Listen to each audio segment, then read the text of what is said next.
Good morning. Srinitya 1వ తరగతి విద్యార్థి. మరుసటి రోజు జరిగే పరీక్ష రాయడానికి చదువుకుంటుంది. హఠాత్తుగా విద్యుత్ సరఫరా నిలిచిపోవడంతో ఆ గదంతా చీకటిమయమైపోయింది. శ్రీనిత్య వాళ్ళ అన్నయ్య హరినాథ్ రెడ్డి క్రొవ్వొత్తితో ఆ గదిలోకి ప్రవేశించాడు. ఇప్పుడు వారిద్దరి మధ్య జరిగిన సంభాషణ ఈ విధంగా ఉంది.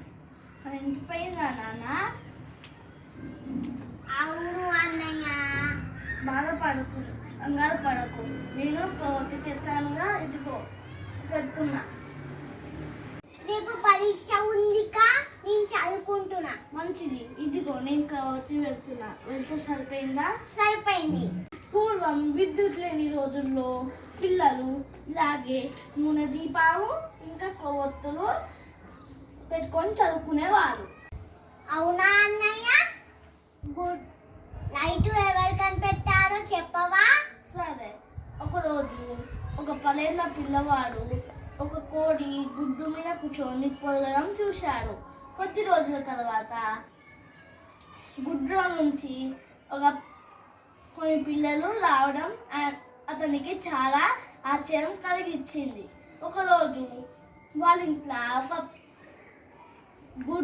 కొన్ని గుడ్లని పోగు చేసి దాని మీద కూర్చున్నాడు. అయినా దాని నుంచి పిల్లలు వచ్చినాయా? లేదు, దాని నుంచి పిల్లలు రాలే. గుడ్లన్నీ పగిలిపోయాయి. దాన్ని చూసి వాళ్ళ అమ్మ అతన్ని కొట్టింది. ఏంటి నువ్వు బల్బు గురించి చెప్తావన్నావు, మళ్ళీ గుడ్ల గురించి చెప్తున్నావేంటి? చెబుతున్నా. ఆ పిల్లవాడే థామస్ ఆల్వా ఎడిసన్, బల్బుని కనిపెట్టిన గొప్ప శాస్త్రవేత్త. భలే భలే వివరంగా చెప్పన్నయ్యా. చిన్నప్పటి నుంచి అతనికి విజ్ఞాన శాస్త్రం పట్ల విపరీతమైన అభిమానం ఉండేది. విపరీతమైన ప్రయోగాలు, పుస్తకాలు చదివేవాడు. అవునన్నయ్య, ఇక్కడ ప్రయోగాలు చేస్తున్నాడు, ఇక్కడ పుస్తకాలు చదువుతున్నాడు. అవును, ఈ పుస్తకాలన్నీ ఎవరు కొనిచ్చారన్నయ్య? ఇదిగో చెబుతున్నా.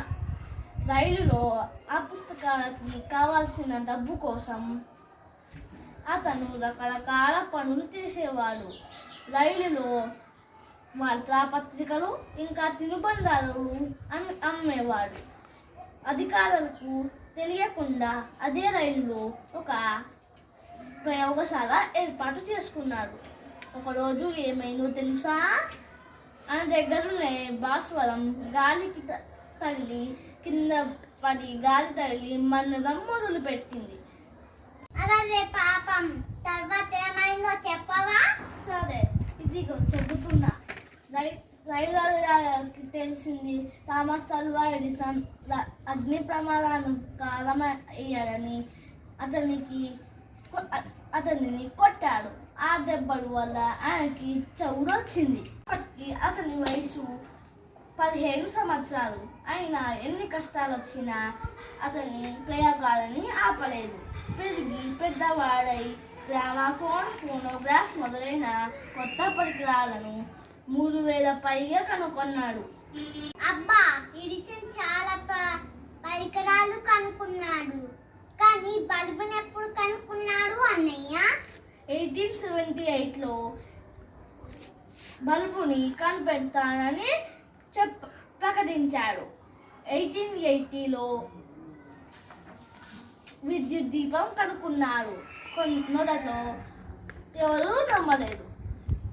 చివరికి పట్టుదలతో 1880లో బల్బుని కనిపెట్టాడు.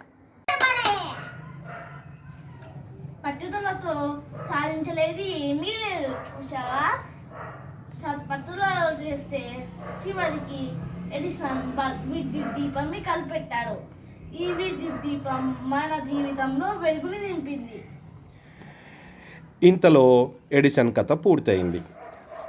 విద్యుత్ సరఫరా వచ్చి ఆ గదిలో లైట్లన్నీ వెలిగాయి.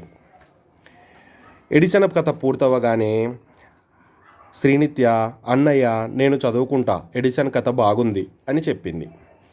హరినాథ్, బాగా చదువుకో శ్రీనిత్య, నువ్వు కూడా పెద్దయ్యాక ఎడిసన్ అంత గొప్ప శాస్త్రవేత్తవి కావాలి అని వాళ్ళ సంభాషణని ముగించారు.